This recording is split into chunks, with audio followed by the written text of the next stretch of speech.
Oh, Hey! hey! Welcome to Toque Talk. Sorry we're late. It was Todd's fault. It's my fault. I apologize. I thought it was this whole time. I thought it's been Tuke Talk at 3. It normally is. Yeah, we're always Tuke Talk plagued after with 2. plagued with convenience and some mishaps and we notice we're down one today. We're without Shane. Yeah. It was a good run. Yeah. It was nice knowing Shane. But, It was a good run. It was a good.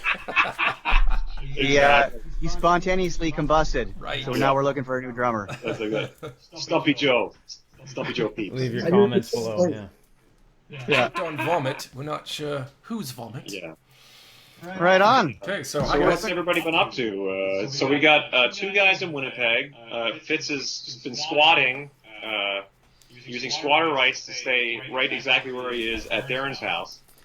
And I mean, it's a very sticky legal situation to try and get someone to actually leave your house. So good luck with that. I know, I'm quarantined. It is. Well, Shane was on his way, but he just got held up by they just shut down the borders again for another 30 It'll just days. be like Tuke Talk from Darren's house. is what Yeah. it'll be. Exactly. Pretty soon we'll just be all in the same little bubble. Yeah. Just like kind of like all huddled up. So what's happening? What's new and exciting? Not much. It's been a lot of doing the thing. I watched Hamilton. That was fun. Has anybody How's seen that? Nope. It's pretty cool. It's like really. It's one of those things where I'm always blown away by anybody taking on an undertaking of like 3 hours worth of music or however long it is, and it's like hip hop, so it's all rap and really crazy and really fast, and I'm like. It was pretty mind blowing, but those people are also talented. All the people that are in musical theater, it's just bananas. Mm-hmm. So I really enjoyed it for what it was. I wish I would have seen it live, but they have it on Disney Plus. So I'm at a point in my life during quarantine that whenever they release something new, it's kind of like I guess I should watch that because I've watched everything else. So yeah. I canceled my Disney Plus as soon as The Mandalorian. I was done watching that. I know you're that guy. I'm that guy. You watch something, Well, goodbye. you have to have programs that are worth watching. I know. It's funny those different streaming sites. They put up stuff, and then you're kind of like waiting for something new, and they don't kind of keep you. Like when Netflix is always pretty smart that way. There's new content coming all the time, So they I got to check that out. Do you find So the does same HBO. thing happens though? That I noticed that too, because I remember when you used to watch a show, you'd get introduced to it via previews or commercials or trailers. The hardest part is now finding something to watch because you just have no basis to compare it to. So, what are you guys watching these days that are interesting? Because I cannot for the life of me find something to get hooked on.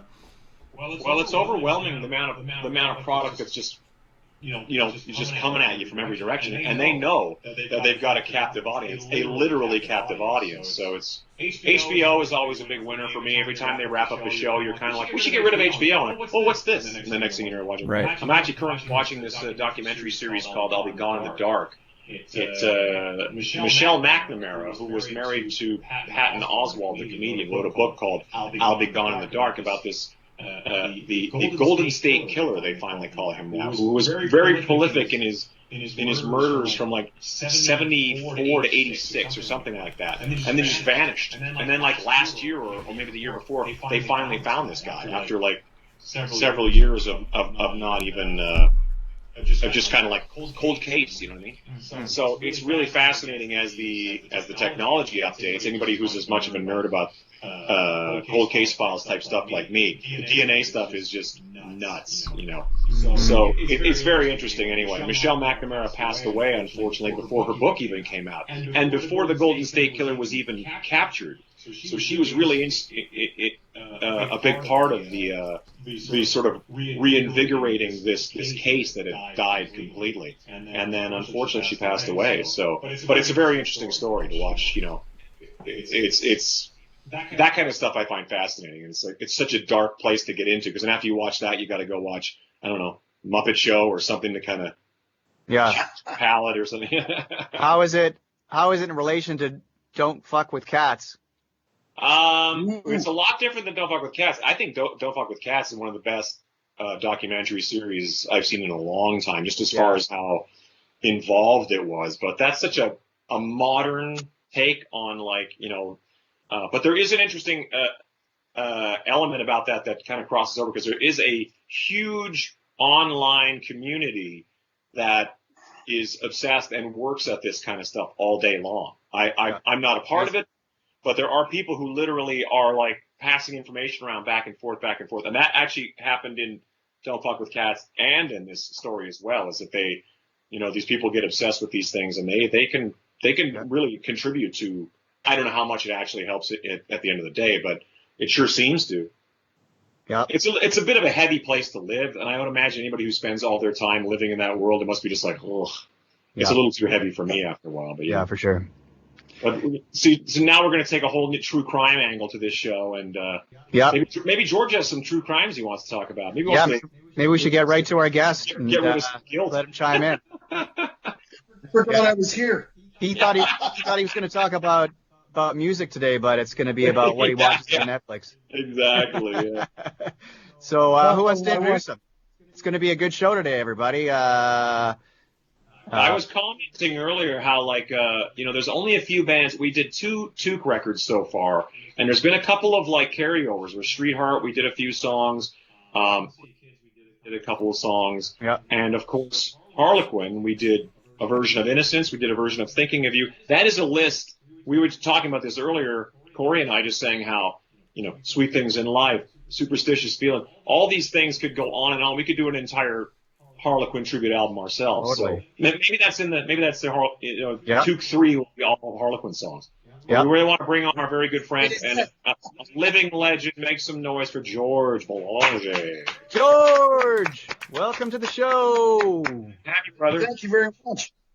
Nice to be here, and I got to tell you, you guys did a bang-up job on those songs, by the way. So if you want to do more of them, I'm cool with that, man. Thanks so much. Well, it's total labor of love. Yeah. Well, I know that I've seen all you guys before play, and it's just thrilling to be talking to you guys, because you guys are top-notch players, and it really excites me when I meet people. Well, I met you once, but being with you here is a wonderful thing. Brent, I've had the pleasure of working with him before. Yes. In a studio at Howard Klopak's. Do you remember that? Yeah, we made some new music. Great. So our pain, what the suffering we have to put up with Fitz all the time. Well, I'll let you. You tell me whatever you feel, and I'll always be kissing ass, because I kiss Brent's ass all the time. We do too. So I think the first time that I actually saw you guys play was at a Toque show before we were even Toque, at the Palomino Club, and we both played for this cancer charity, right? Right. And as big of a Harlequin fan as I am, I can't believe that was the first time that I actually saw you guys live. I mean, you guys were kind of that mystery band to me. I didn't know what anybody looked like, aside from whatever picture was on the album jacket. But it's so great to have you on the show, because we got all kinds of questions for you. Yeah. Well, I did play your hometown many times, and the first time I ever heard myself on the radio was traveling through Moose Jaw, CHAB. Ah, nice. And we had to pull a van over and listen to the song. It was Survive. The joint, drank a beer, and proceeded on to Calgary, I think it was. And, of course, I was driving, so I didn't smoke or drink. Well done. Yeah. So really quickly, we're always very interested in the fact that when we dial this all back and we go back in time with this story, in talking to guys like, all the bands that were around in the 70s in Canada, what was the scene like for you guys as far as, say, pre-Harlequin? Were the bands you were playing in, was there a lot of, cover band stuff that sort of grew into more your own stuff, or was it, because in our day there was that sort of full week cover band situation across Canada where you could have an entire career just playing cover songs if you wanted to, until that dried up, obviously. But is that anything like what it was like for you guys back then? Well, I'm a lot older than you guys. You can tell that just by looking at me. Stop. But when I started, the Beatles were just burgeoning, right? So I'm only a few years younger than the Beatles, so they kind of got me motivated. And I had a cousin who lived in Kenora, who was managing a band, and he came knocking on my parents' door one day, and he was looking to go see a band called the Shondells, and they had Mike Hamford playing. He played a B3 and a Rhodes piano, real cool looking dude, and he sang. He sang they did a lot of Motown.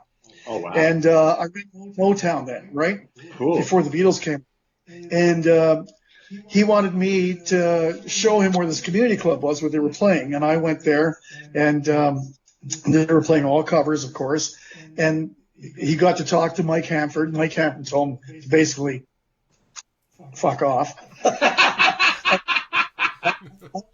I am, thank you.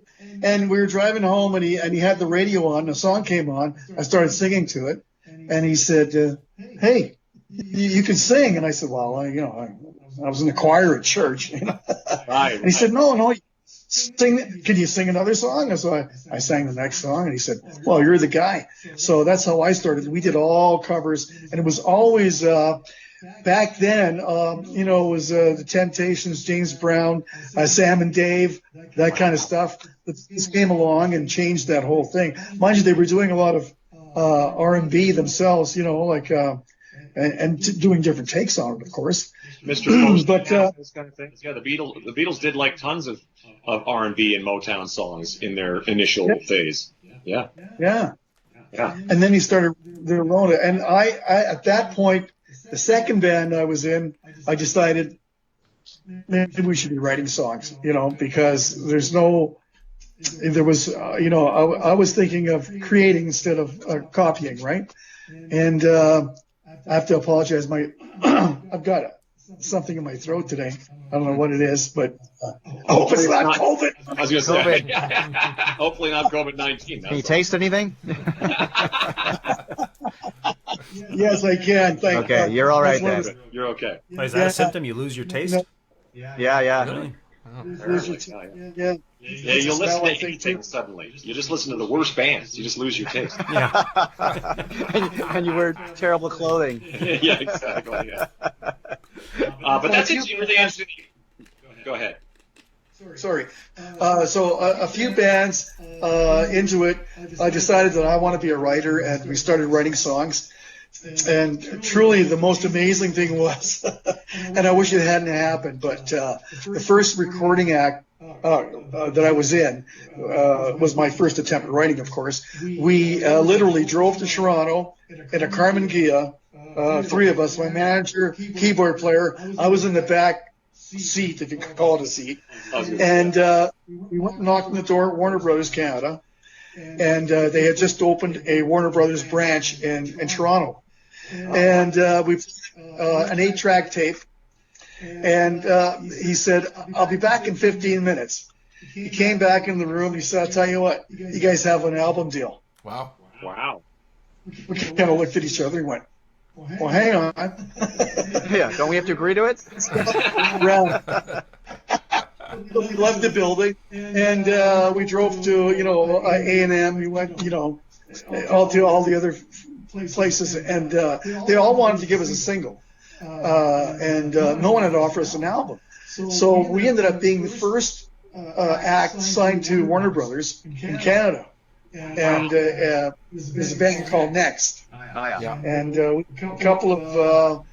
did a couple of singles. Were released, and we did a tour with Down Child Blues Band. What a fit that was! And I thought, there's nothing to this. Fuck, I just walked in the door, and they gave us a deal. Man, I wish it was that easy. Yeah. Times have changed. It's a whole different thing with Harlequin. We were beating down the bushes everywhere, man. Like, it was so hard for us. But we finally found a guy. This is a true story. But we finally found someone who was going to record us. He had a recording studio, he had a pressing plant, and a record company.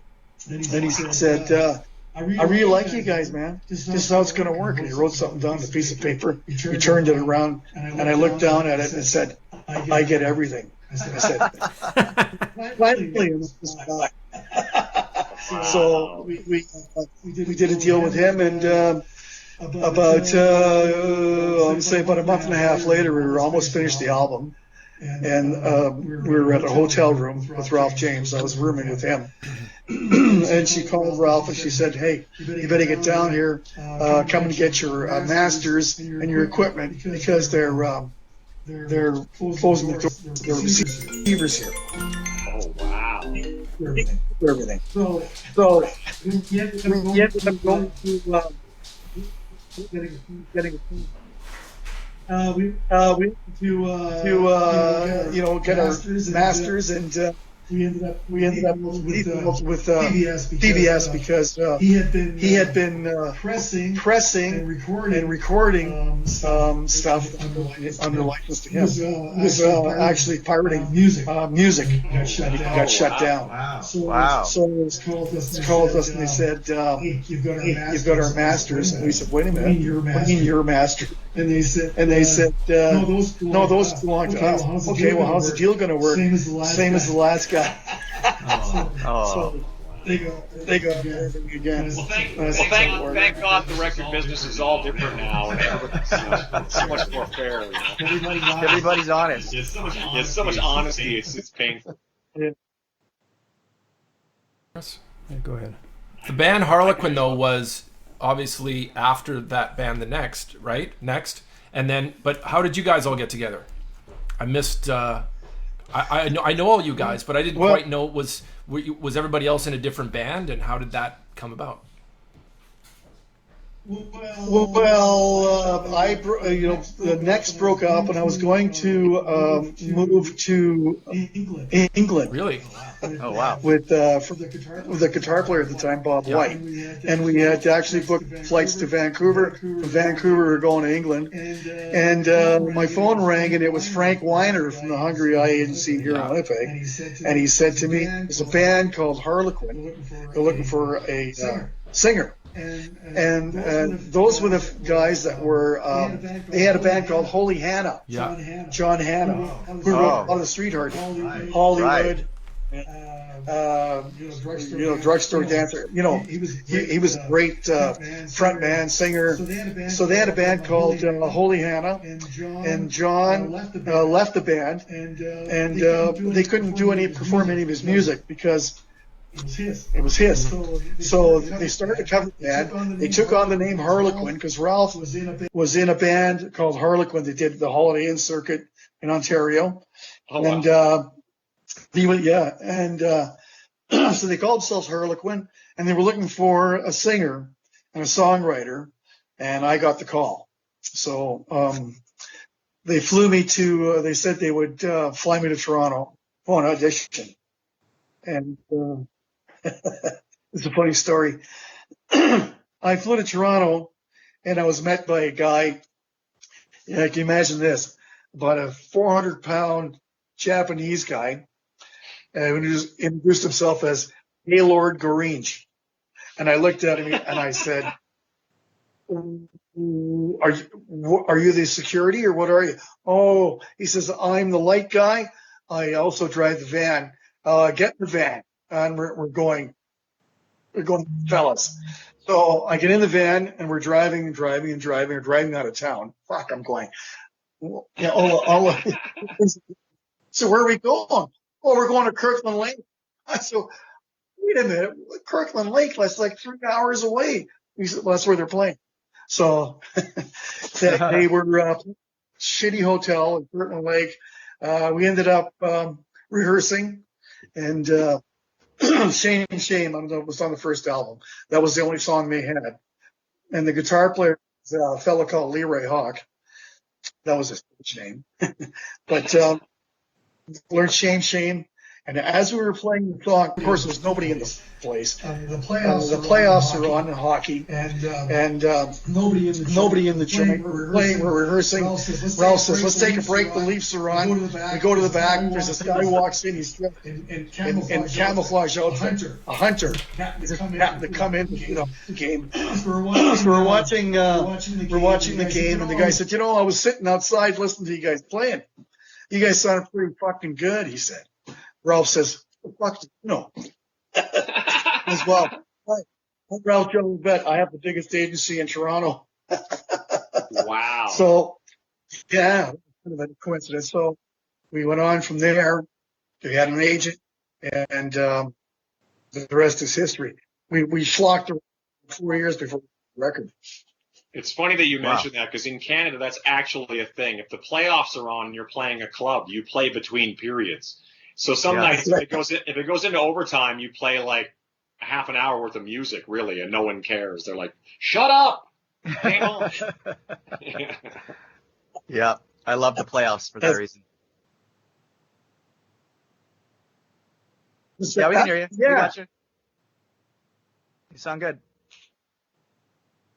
I think he's asking, so when you went, what was the impetus to bring you to England? You just thought, like try it out, see what's going on? Yeah, because I want to know, if you would have went to England, there would be no Harlequin in some, shape or form, I guess. So it's like, wow, you made a different choice. But me being from Winnipeg, and you being from Winnipeg, right, as well, and we all know we come from a small town, and it's not the big city, it's not Toronto, and a lot of good things happen for you via going to Toronto, or something that happened opportunity wise, but you didn't go to England. So it's like a lot of these weird fate moments that that kind of change the game. I'm just curious. Well, the reason I was going to England, of course, the Stones, the Beatles, the Kinks, Who, it was all happening there, man, and I just wanted a piece of that action. Carnaby Street. Yeah, absolutely. I just wanted a piece of that. And, of course, it was Yorkville back then. There was Neil Young down there, Rick James, Joni Mitchell, Gordon Lightfoot. That was happening in Toronto. But there was a bit of a scene there, but it was, my God, it was, sorry, Toronto, but, they loved their own. That was it, Yeah. If you were outside, 50-mile radius outside of Toronto, fuck, they didn't want to have anything to do with you. That seems like record company opportunities never happen in Winnipeg. That's the truth, right? So many great bands from the prairies, but usually like a Harlequin showcase or something didn't happen, say, in Winnipeg, right? It happened because of something to do with Toronto, or right? Does that make sense? Yeah. Well, the real success from Winnipeg, and you have to give them their props, is the Guess Who. They made it international, and they always promoted Winnipeg. They just sheer force of, they had such great songs and great players, and they managed to make it through without any, I don't know. After that, there was a band. Here's the thing, that there was an article in the paper just a few weeks ago here, and they were professing maybe you were here, Fitzy, to see this, best 100. You know who wasn't in there, Brent? Brother. Do you remember Brother? Yes. Do you remember Brother? Yeah. Down World, Bus Rider. They wrote all of Kurt Winters, S Masters, Bill Wallace. And I'm going, oh my goodness gracious, how could they miss that one? Brother was one of the best bands out of Winnipeg for sure, in my mind. These days, the Brothers Landreth. Have you heard the Brothers Landreth? Absolutely. Great writers, amazing band. Yeah. So there's, you have to, you sort of have to leave Winnipeg to do anything, but so what? Yeah, exactly. Everybody has to leave somewhere. It's too easy to be a big fish in a small pond. Even if your pond's not that small, you kind of have to get out there and see the world. If you're from London, you got to go to New York. If you're from New York, you got to go to Tokyo, at least on tour or something to kind of stretch yourself out a bit. I got to know. Okay, you said New York. George, I have heard this great story. I know you have done some time in recording in New York, and there's a few good stories you shared with me about being in New York and recording. And there's one I want to ask you about that involves John Lennon. But of course, we want to tap into like some of your Jack Douglas experiences, you know, making Harlequin records and whatnot. And so you can just like openly start talking about. Yeah. Tell us. Can we preface that by letting the audience know who Jack Douglas is and who Jack Douglas did Aerosmith records, John Lennon, a ton of. He's a legendary producer. He sort of springboards off of the Jack. Jack Richardson. Does he have anything to do with? No, does he have anything to do with that? Did the Guess Who? That's right. A lot of the Guess. But anyway, Jack Douglas is an American guy that you'd done all this international stuff. Who found this hot band from Canada called Harlequin? He's the reason you guys got a record deal at the start, right? Well, and not really. He had, indirectly. First of all, he had some friends. He used to be in a band. I forget what they were called, but they used to tour the northern states and in Ontario and Quebec. They had a band. I don't know what they were called, but he played with a couple of guys that were in Toronto, and he wanted to help them out, and they wanted to start a production company and involve them. One was the guitar player, and his name, I guess the other guy was the drummer, and they started a company called Waterfront Productions. And McFadden and oh God, I forget his first name now. His son's going to shoot me. Anyways, they had these two guys showed up one day. We were playing in Toronto, and they couldn't get into see Gatto. We were playing downstairs at the Gasworks. We were upstairs in a place called the Chimney, and these guys showed up and they said, "We heard your first set. Is that all original stuff?" And we said, "Yeah." They said, "Oh my God, we'd like to sign you guys. We're working with Jack Douglas, yada yada." So that's how that was the Jack Douglas connection at first. Once we started recording, Jack heard the recordings and said, "Hey, you guys should come to New York," and he kind of took over from them. So kind of feel bad about it in a way. We did some production with those fellas, and then Jack kind of took over. But Jack was, like a world-class producer, and involved with John. And you want to hear the John Lennon story? Is that it? I'm having such trouble talking, and I can't get the words out. Anyways, so we're recording at the record plant in New York City with Jack Douglas, and one day he hated being disturbed and was very intent on doing his work, and that was it. And one day the girl comes in and she says, "Hey, Jack, got to take the phone." "I don't take phone calls." "You have to take the phone." So he goes, "Oh." And so he stands up, he leaves, he's pissed off. He comes waltzing back in the room about 10 minutes later. He's about 10 feet off the ground. And he says, "I'm pretty excited." I said, "We can tell that." And I said, "You just got a call from John Lennon, didn't you?" And he goes, "No." "Really? Okay. Well, but I've got a project for sure." He says, "And I'm really excited." And I said, "Well, who could it possibly be?" And this went on for quite some time. He wouldn't. He said, "I'm sworn to secrecy. I can't tell you." Okay. So I said, "But if I guess, will you tell me?"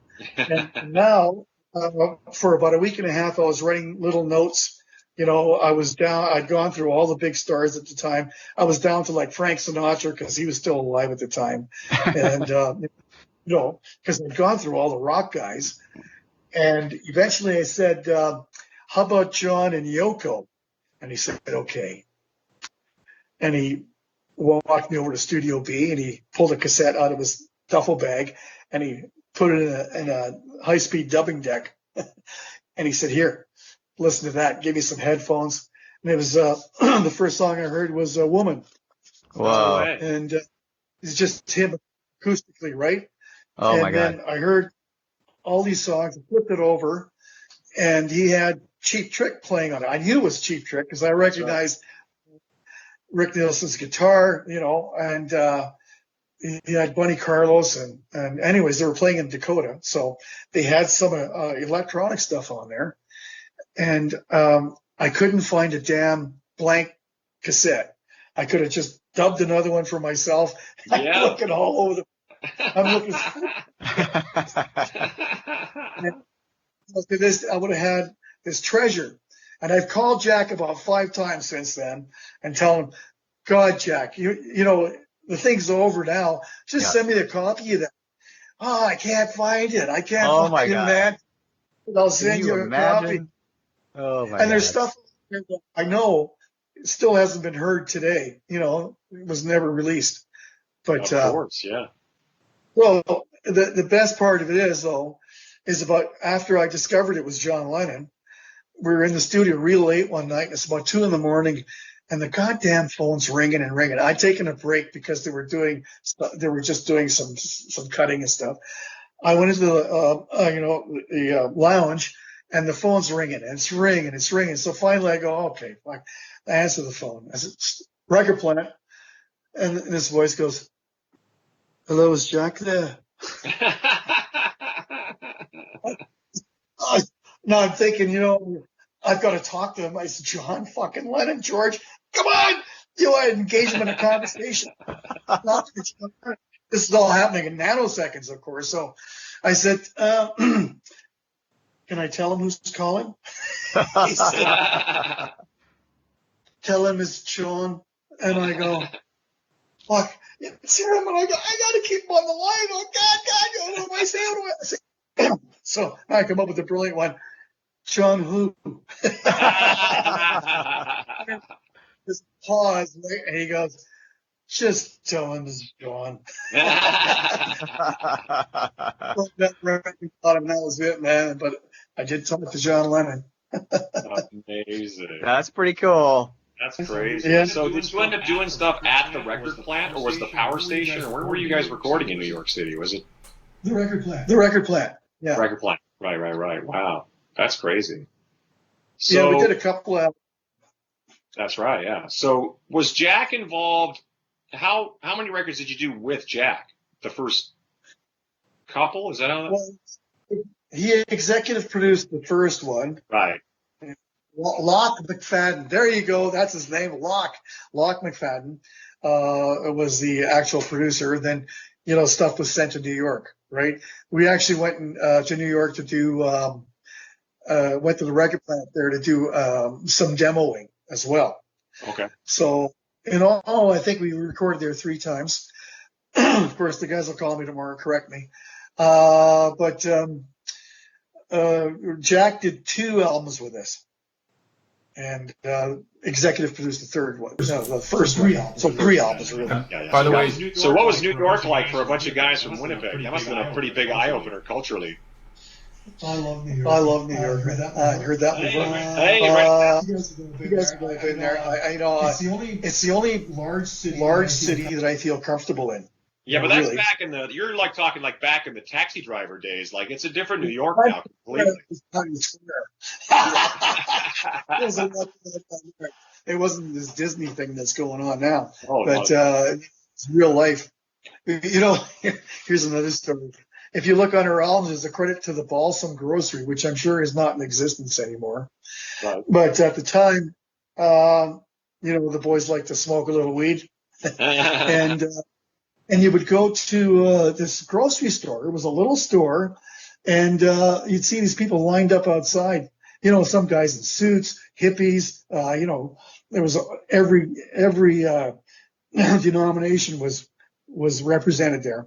And you'd get in this place. It was like a small a grocery store, and there was a lineup that went to the back, and there was a wall, and you'd go in, and as you went around the corner, there was like 3 teller's cages with plexiglass, and a little scoop thing where you put the, you would put your money in, and you talk through the hole, and say, you guys, what do you guys need? Well, what do you got? Well, we got black hash, we got sesame, we got Thai stick, we got this, we got that, and you buy, and it was like, it blew our minds. We couldn't believe that they were actually selling, it was all smoke, right? Yeah, of course.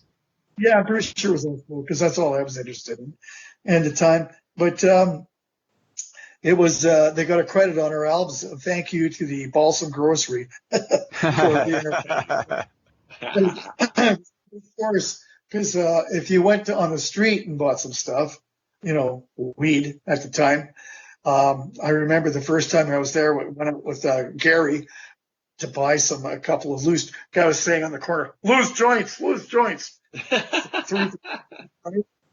So you buy this joint, and he'd give you a hit of his, right? And, it smelled like marijuana, tasted like marijuana.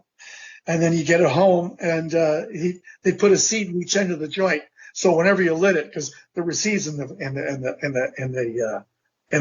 lot of seeds in the grass back then, and you'd light it, and you get the poof of the seed, and then after that, it was like oregano or something. I don't know what the hell it was. The Balsam was a default place to go to get your weed, That's hilarious. Yeah. That's hilarious. Amazing. So I just wanted to go back to Jack for a second. Brent, I know you had a story about meeting him. Well, at one time. It's a Todd and Brent story.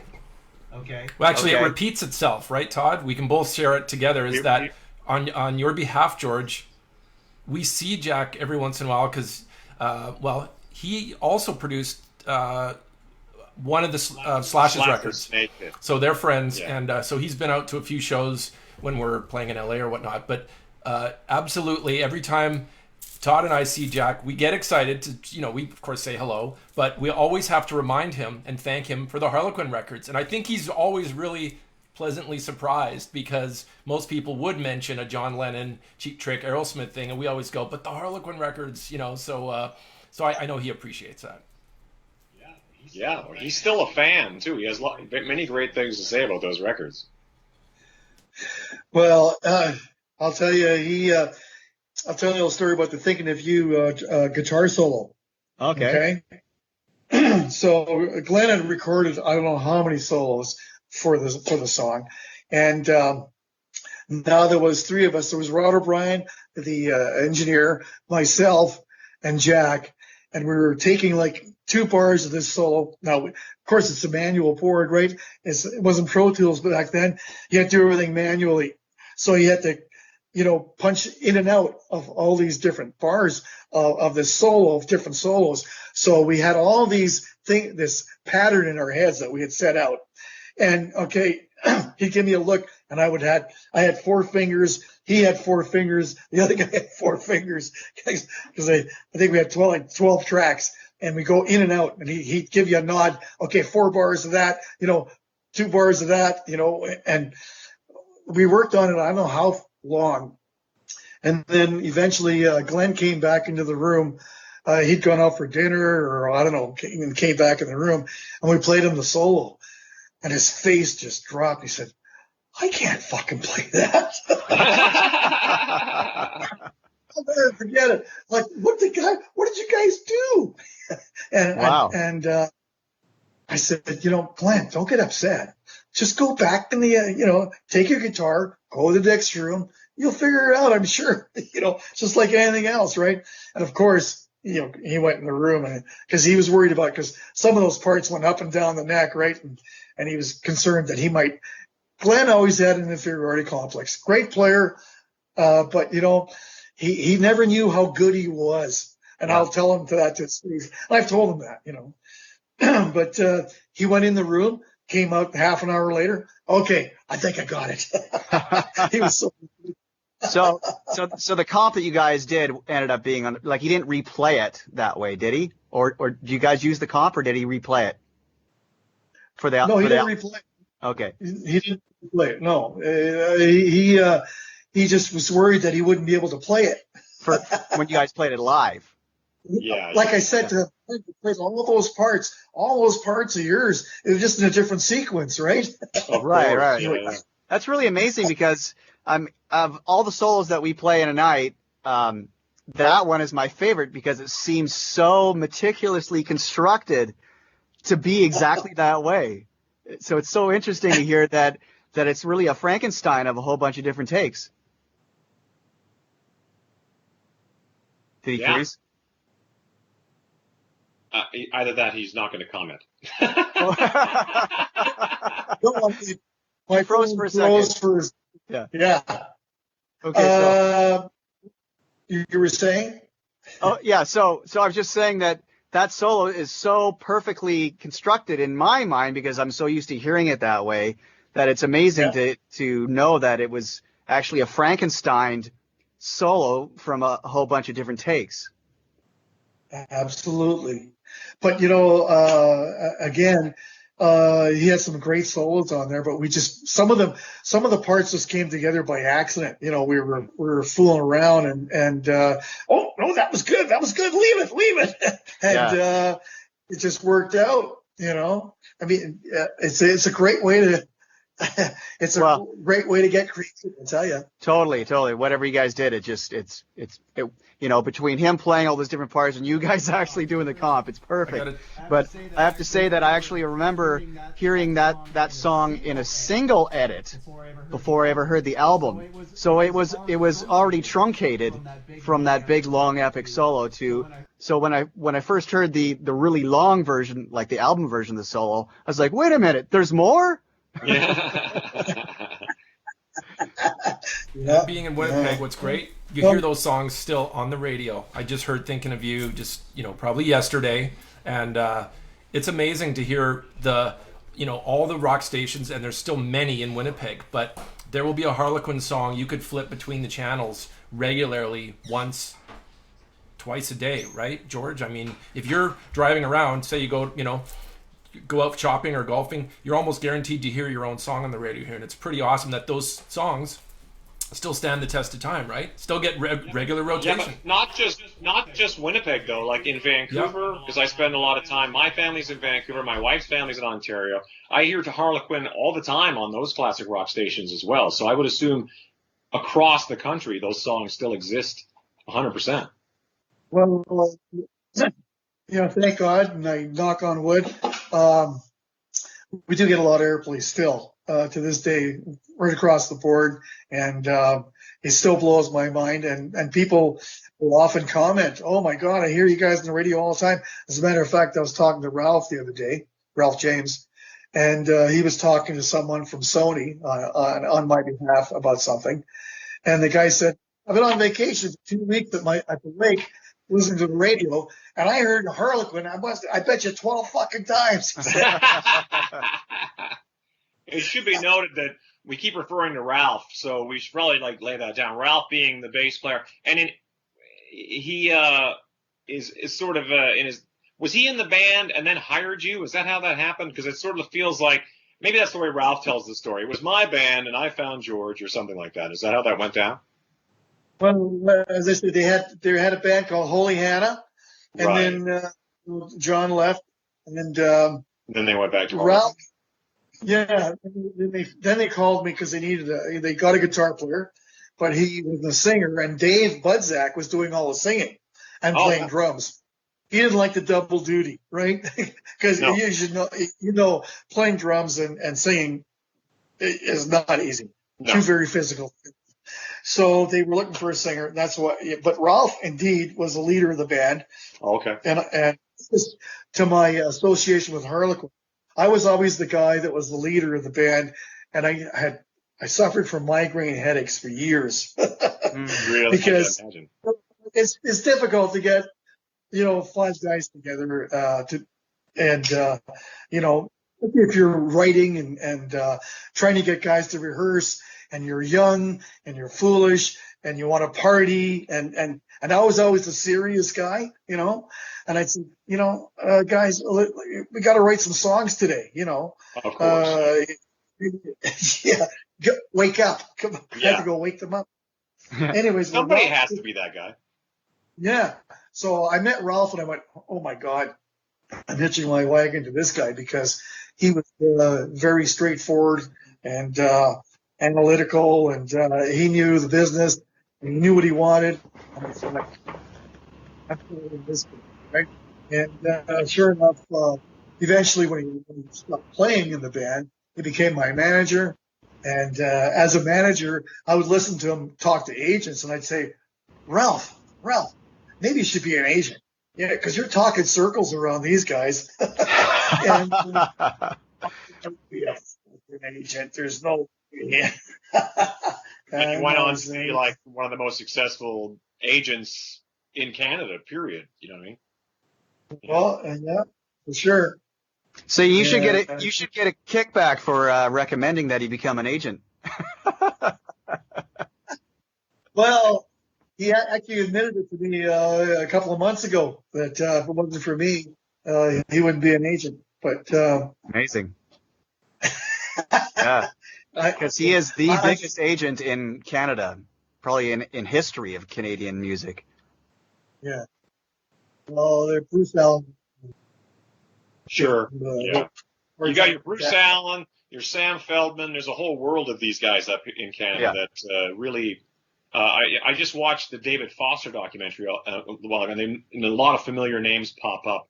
You forget how the Canadian industry, we always think of it because Toque is 100% based on the idea of music we grew up on, and some of it translates internationally, some of it does not. But there's a huge impact of Canadian music that is universally renowned. You know what I mean?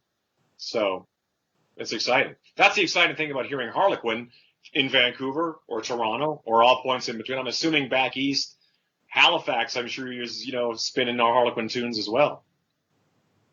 The messages. Phil Kwan, who we know from Winnipeg, he said his wife heard Innocence, the song Innocence, in Havana, Cuba. So there you go. Whoa. Wow. Interesting. Yeah. Yeah. Well, we had a South American following, and we got airplay. We got airplay in a lot of places. We never got sales, though. That was the big thing. There's a big difference. Like turntable hits, Of course. The sales were all going to Michael Jackson at the time. Yeah. He was CBS USA. We were CBS Canada, right? So, Sure. But I have no regrets. It's just a wonderful life. I definitely bought out with Todd when we were touring with Slash. I would find reissues of the albums in Europe. So you can find. That's right. Yeah, I don't know what the distribution is. Maybe Rock Candy or something. Obviously, you're aware of that Harlequin records are available in Europe. So, but I loved that I could actually go to a German record store and you can buy they're reissued currently. So that's pretty cool. I have I'm sitting here somewhere. I have a Japanese version with Japanese translations of Love Crimes. It's Rock Candy absolutely put out a bunch of stuff. We're in a lot of packages, hits of the 80s and 90s, and that was our name. There you go. Yeah. Hey, can I rewind back to thinking of you and ask you a couple questions about that? Sure. So, after the riff, da da da da, and you got that sort of Darth Vader like breathing sound, like it's a ventilator or something. How is that done? Do you know what a PZM microphone is? Yeah. It's like a plate, and you put it on the bottom of grand pianos. So it's flat They things. gaff-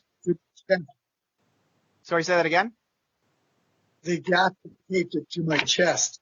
No I way. was told. Yeah. No way. Wow. So it just seems like the strangest thing to add into a song. How did that? Whose idea was that? It is after a lot of drugs, I think. So Fitz was there when I was trying to recreate that when we did Thinking of You. Do you remember what we did, Fitz? Yeah, I do. You came up with I think it was we breathed into a vase or something like a. Exactly. Yeah, but Flowers. But it was very, and we were spending a lot of time on this because we thought it was important to try to cop as best as we could. And Corey is amazing at coming up with that. So we did our own version, but it sounds pretty good, right, Corey? Yeah, we totally just mic'd inside of the vase, and we went. And I think Fitz, it's your breathing that ended up on it was. Inside this tubular glass thing, and that's the best we could come up with. But you should have sampled James Earl Jones from the Star Wars movies. Exactly. Anyway, that's such an epic part of that song, and of course we had to add that in ourselves. But that's interesting to hear. They taped a PCM microphone to your chest. Yes. That's so insane. Yes. And, of course, there's probably lots of reverb on it, too. Yeah. Definitely a lot of juice on it, for sure, yeah. Crazy. What, can you hear me? So we don't have gigs this summer. You don't have gigs this summer. And I'm guessing, are you golfing? Doing a lot of golfing.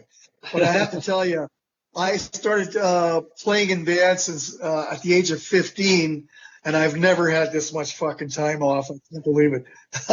I think I'm going crazy. I'm starting to lose my mind. Uh-huh. I've never experienced anything like this. You guys? I think it's a universal experience. I think everybody kind of feels that way because everybody I talk to says I have never had this much time off. It's like keeping yourself busy in the studio or keeping yourself busy with other things. It's not the same as being on stage. When you play live as your sort of thing, it's just weird not being able to play. Yeah. Well, there's nothing like playing live. I'm sure you guys know that. And I envy you guys because you guys have all played with these major stars, and that's the whole. That feeling is hard to describe. I mean, someone who's never done it would probably kill for that, that feeling that we get every night. You don't need drugs. You don't need anything. I get so high just being on the stage. I may have given you the wrong impression earlier. I used to smoke a little bit of weed. I never drank. I did cocaine for 1 week straight. That was it. I decided I'm allergic to fucking doing that again. And so I was pretty much straight my whole life. And my biggest high was always performing. There's nothing like it. And if you get high and go on stage, you're missing out. Totally. Yeah, absolutely. Yeah. Next, that's awesome. I want to ask another question about album artwork, because it seems like. Can you see that? One false move. That's a great. This type of album artwork, a lot of the Canadian bands seem to be doing. Was it all the same guy, like the Street Heart album covers and the Queen City Kids album covers? They all had, these female models in this really sort of like psychedelic, like what the hell's going on? Is that was it just kind of the style at the time, or were you guys actually all using the same guy? Well, the first two albums we did were a company called Hypnosis, and they were doing Pink Floyd and a lot of big bands, right?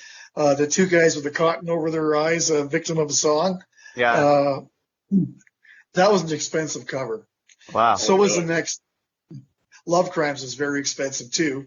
And that one false move, I think, was Canadian. Okay. Okay. Can't tell you. I don't remember the name of the company, but you're right. That theme was quite common in those days. I don't know. So that's Love Crimes. Yeah. So you're saying that was the same guy that did the Pink Floyd stuff? Well, not the same guy, same company, I believe. Oh, Does okay. that painting exist as just a painting somewhere? The Love Crimes album cover? Not that I'm aware of. I don't know. Interesting. I don't know. Somebody I gotta somewhere check. might have that painting. What's that? Somebody somewhere might have the original painting of that somewhere. You never know. One Yeah. time I walked into the offices of SRO, and they had the Power Windows painting from the Rush album cover just on the wall, and then the Live Magnetic Air painting from Max Rothschild. And it was like, whoa, it's weird to see them as paintings. You know? Are you showing I'm going us? to show you something in a second here. Oh, okay. Okay.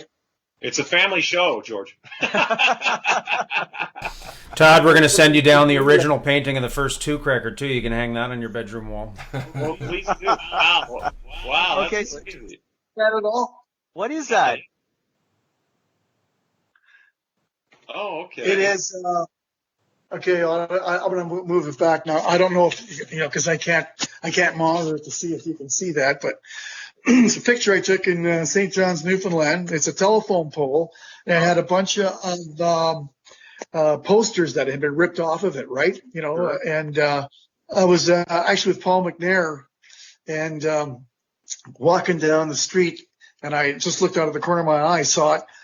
I took out my phone, took a picture. He says, "What are you doing?" I said, "I'm taking a picture." He says, "Of what?" And that was it. It really intrigued me. I don't know. Maybe some of you guys know I'll show you again. Okay. This guy here. Can you see that guy? I'm trying to figure out who that is. Yeah. I'm not sure. Who Yeah. is that? I don't see a guy at all. Oh, Is this one of really? those posters you have to go cross-eyed to see this? I see a sailing ship. I don't know because there's glare and everything. wait, I have no. no idea. There is a guy there, but you were not focused on it. So who is Okay. it? Do you not know who it is, or? Yeah, who is I it? have no idea. No? I put it on my website. I asked people if you know this guy, I'd sure like to know who he is. Wow. Because it's everybody comes to my house, looks at that picture, and it takes them a while to figure out what it is. And when they do figure it out, once I tell them, actually, it's just a telephone pole that had a bunch of posters on it, and they were all. And this one guy survived it. He has a staple going right through his face, right? But if you go to my website, I have it on there. You can see it. HarlequinTheBand.com. He's some local artist, probably from St. John's, that just got a staple through his face. Hopefully, that staple through his face is not like actually from the photo of his face, but. Yeah, exactly. George, I love. What's the name like? I was gonna say I love that Chris Burgafny is your bass player now. Serious? Yeah, Chris from absolutely. Orphan and the Pumps. Yeah. Talk about royalty in Winnipeg and all the good songs that you've wrote and all the good songs that Chris has wrote, and you guys. I mean, it's just for me that's the soundtrack of my musical upbringing. And both you guys in the same band is awesome. Well, I tell you, it's a thrill playing with him. I've always been a fan, and honest to God, Chris has been very charismatic guy. I've always enjoyed his stage presence and admired his writing, and to think that we're sharing the same stage is well, I'll tell you, and all the guys will agree, past and present. The best version of Harlequin ever. It's just something we're doing well. Last year was the first year that last year he joined us at the summertime, and we had a string of shows that were just awesome. And we're doing, of course, some of his tunes.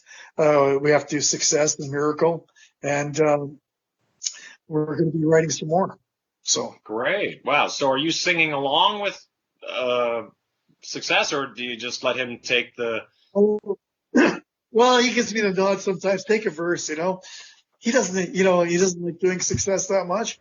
Miracle, I leave the stage because, man, that is his song. I don't want any part of that.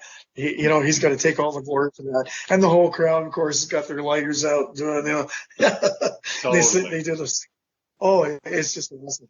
Yeah, and I got shivers actually, and just to think it's part of my band now. But you know what? Something you probably don't know. Chris was in the band before. No Oh, way. really? Yeah, about a long time ago. Glenn was not available, and we were looking for someone. I was doing I think, a 3-week tour, and Chris said, "I'll play." What? And he played guitar. Glenn Oh, Really? played wow. guitar. Yeah, Wow. Glenn That's amazing. played guitar. Yeah. Played Glenn's part. So, so for those that haven't put it together, listening, Chris Burgafny is the lead singer, bass player for Orphan, and we did Lonely at Night on our first album, and now he's the bass player for you for Harlequin. So that's really great. I Yeah, think that's a great addition to the band. it's been awesome. And Yeah. I can't believe it's happening. We had a great summer coming up. We had a lot of really good festivals coming in August, and of course they're going to go to next year. So next year, you guys Exactly. too. Yeah. It's not canceled, it's postponed. That's all, yeah. So, exactly. So what is Glenn Yeah, Willows well, doing these days? he's living in Victoria. He just had a release actually. He's written some songs. Yeah, he was in a cover band for a little while. Didn't last long. He didn't enjoy that, I guess. I don't know. I'm putting words in his mouth. I shouldn't. Yeah. But he was writing. He's written some songs. "Catch a Wave," I think, is the name of his song that I was aware of. But I don't know how many he has. But he's been writing. So Awesome. I hope that he can get it going. Put a band together. Go. Yeah, for sure. absolutely.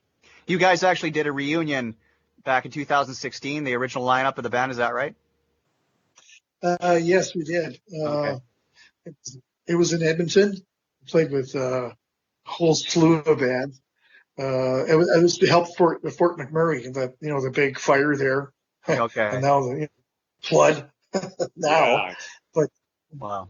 yeah, it's just getting hammered over there. So Nickelback was there, of course, and here's a funny story for you. Nickelback's bass player was Ralph's roadie. Amazing. Tuned his guitar, brought it to him on stage. It was awesome. Oh, no way. That's Yeah, great. brought him a Can't- beer too. Wouldn't Brought him a Nickelback beer in the middle. wouldn't the Nickelback boys definitely not be where they are without Ralph? I mean, I don't think I'm stretching to say that. I mean, he's been a very integral part of their, success as well as their agent, right? Yeah. Well, let's tell you a story. This is a good one. He told me, I might get shot for telling a story, but here we go. He said one day he's sitting in his office and Chad Kroger walks in and he says, "Ralph, we'd like to have you as an agent." He says, "All right." He says, "I'll tell you what though, got to get rid of that fucking manager." He got up and he left the room. Wow. Came back 20 minutes later. He said, "Okay, now what?" Wow. Really? That happened, apparently. Wow. Amazing. Could have There Right. you go. So Show business. I know, right? So how is it that so I'm assuming Derek Godfrey's still in the band, right? absolutely. And how did you find him? Because he's so good. Through Glenn Willows. Wow. Glenn has a history of not showing up sometimes. He said, "I can't do these next 2 weeks." I said, "We leave Friday. It's fucking Wednesday." He said, No. He said, "I know a guy. I got a kid. He's great." I said, "He's going to learn a whole show, guitar solos. How about the vocals?" "Oh, no problem. He sings." I said, "Yeah, but he's got to learn all these parts. And, seriously?" "Oh, don't worry, George. He's great. He'll do it." God. So we had one rehearsal, went through the rehearsal. Oh my God. He had all the vocal parts, did every solo note for note. And I'm like, oh, maybe I'm dreaming this, I don't know. But so we went on tour, and you know what? Glenn never did come back. Wow. I think he did come back now, but then he knew Glenn sort of was looking for a way out, I think, and found it there. Oh yeah. There you go. No better way out than getting somebody who can do your job. Yeah. And George, I borrowed Derek and Chris from your band because I was asked to play for the Jets season opener this year, and I was kind of selfishly like, well, this should be a Toque thing, right? And what it was the Jets were really streamlining towards like, let's keep it as, Winnipeggers exclusive. And so I was like, well, yeah, that makes sense. And otherwise it would have been, of course, it would have been Todd and, it would have been us, right, guys? I wanted us to play for the Jets. But they said, hey, if we can do a Winnipeg, all guys from Winnipeg for the opening night. So I thought it'd be great to have, and I don't know if it's not like I had to ask you to borrow Chris and Derek, but I thought two guys from Harlequin sounded like a perfect scenario. So that was great to play with those guys. I saw the whole thing. That was wonderful. You guys were awesome. Yeah, it just was perfect. I can't describe it any other way. It was, I thought that way to go, Mark. Mr. Chipman, you did a great thing getting the three of you guys together because that was it was very good. Yeah, I really enjoyed it. And there was a subliminal. So we were just sort of fitting music in to support the players as they came out. But did you catch that Sweet Things in Life was played as well? I did. Yeah, I know where you're going with that. Yeah. Oh yeah. Yeah, you just sort of snuck things in there. I really enjoyed it. I'm telling you, it was probably I'd never seen anything like that on. I've watched a lot of hockey. Never saw anything like that.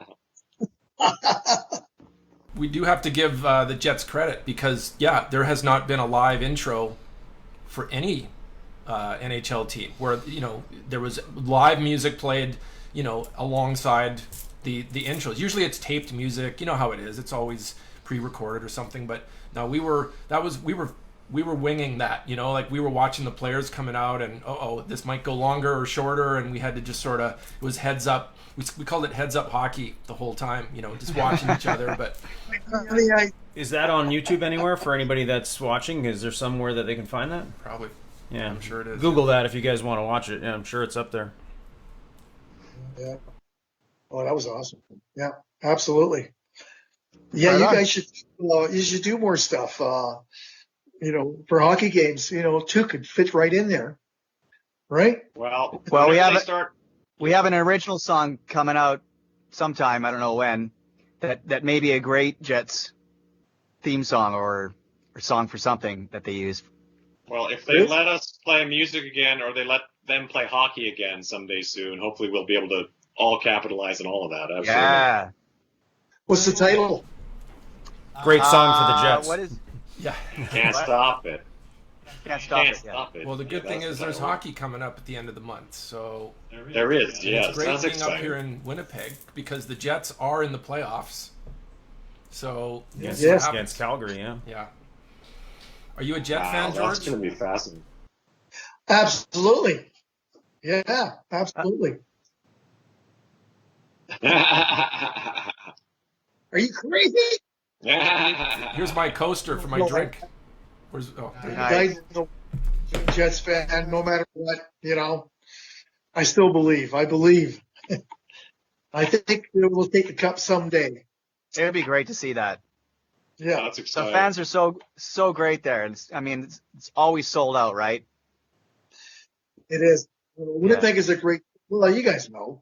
The crowds here are discerning and wonderful. Yeah. For everything, for all the arts, right? Yeah, and of course, George, I know every time if you guys play Nashville's or something.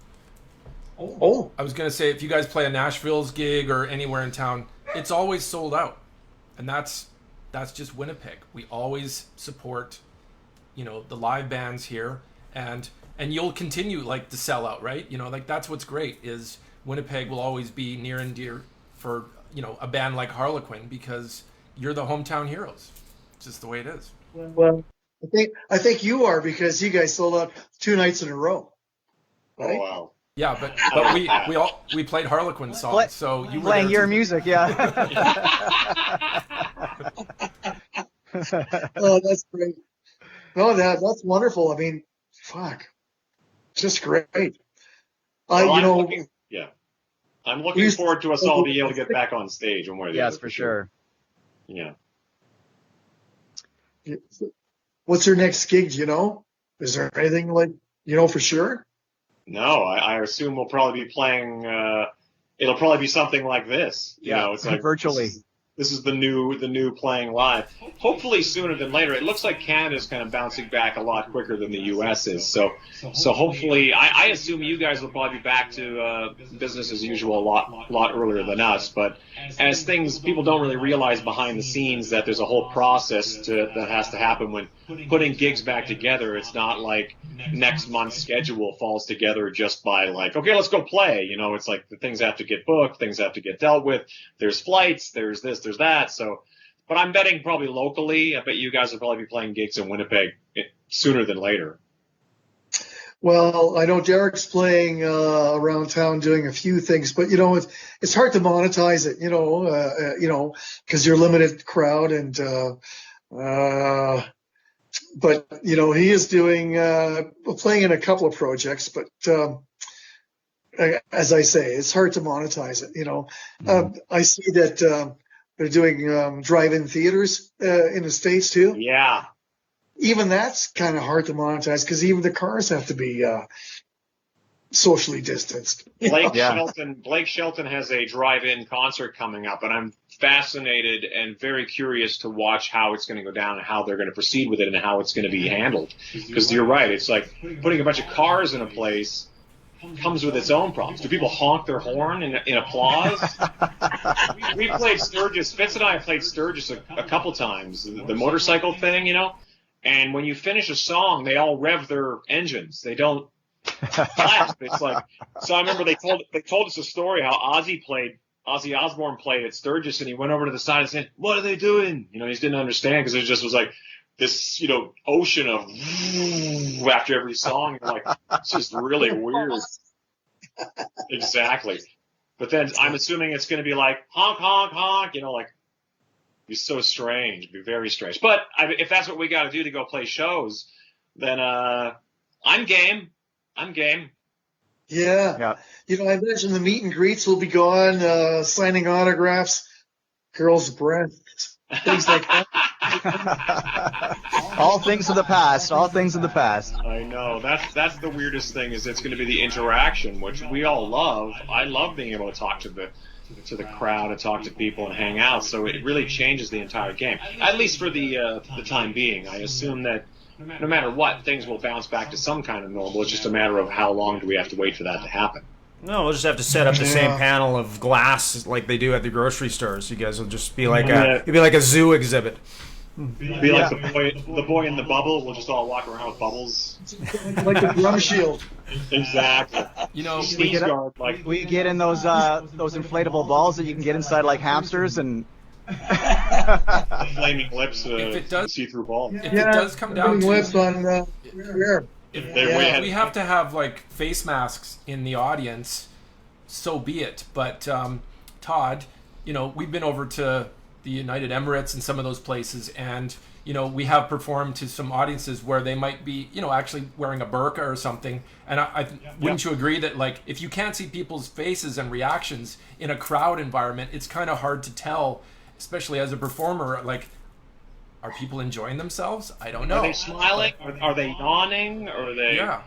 In Asia, it's very common to wear a face mask as well. We see it in Korea or Japan very commonly. But it's a new normal. We're all going to have to kind of get our heads around at some point, figure out how this is going to work. Otherwise, like I say, it's going to bounce back one way or the other. It's just a matter of when, not if.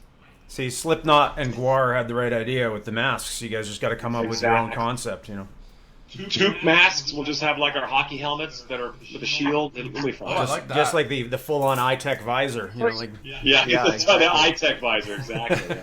Yep, there's elastic on the toque, sew an elastic on the toque, and then pull it back over your face. Yeah, Put it up. exactly. You can just have a yarmulke too for the Jewish faith. There, you could put the yarmulke.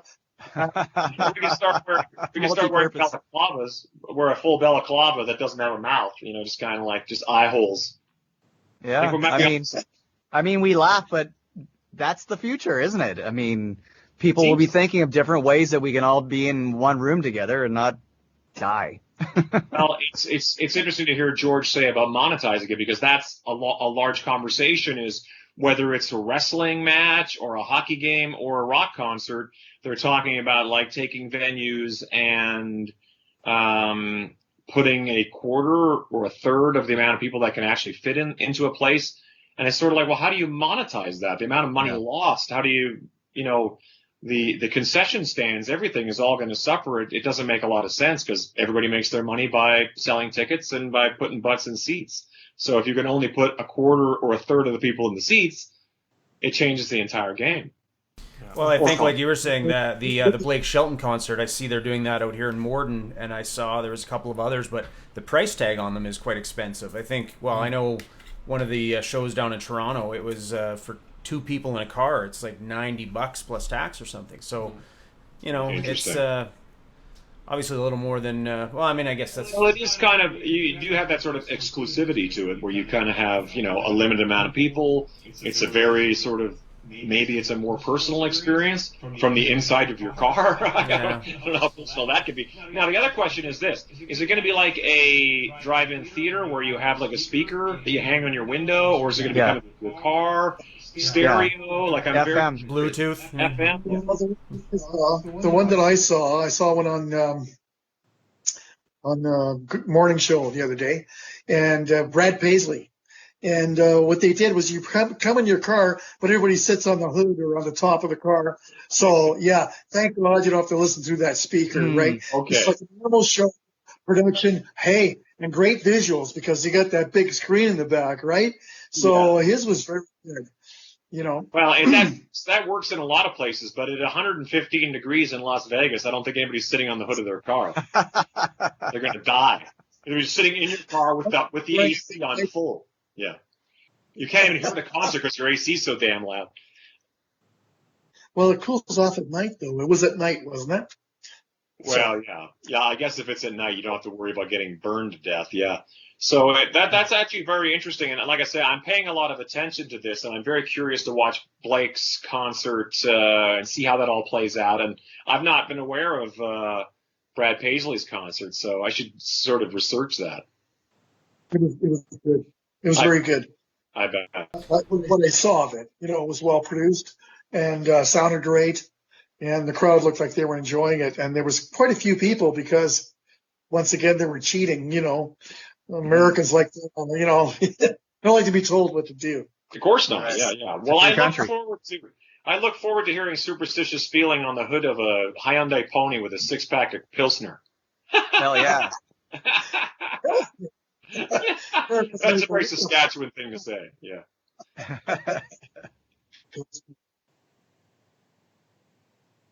Yeah.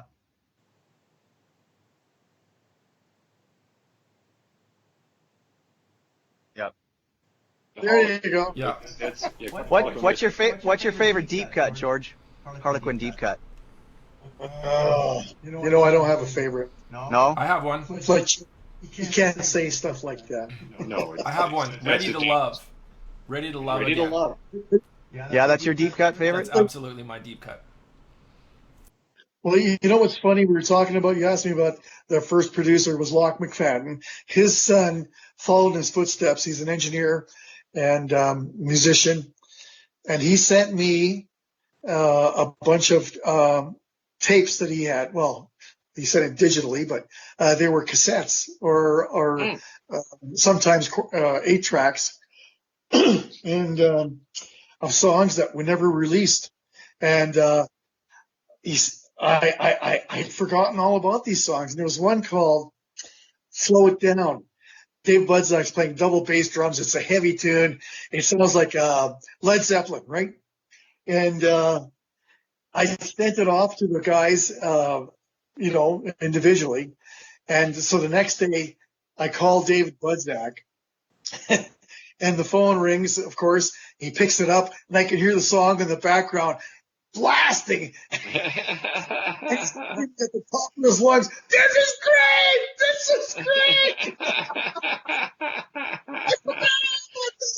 Well, we had a lot of really heavy stuff in the early days. And of course, the record companies didn't want anything to do with it, right? No, guys. Something light and bouncy. Come on. Do you have any disco? Yeah. But we had some way out there. Some of the tunes were way out there, and some were very heavy. And it's kind of nice to hear them again. Any release plans for songs like that? Yeah, I'd love to hear those. Yeah. Is there any plans on getting that out? Well, you guys know Gordo? Of course. We love Gordo.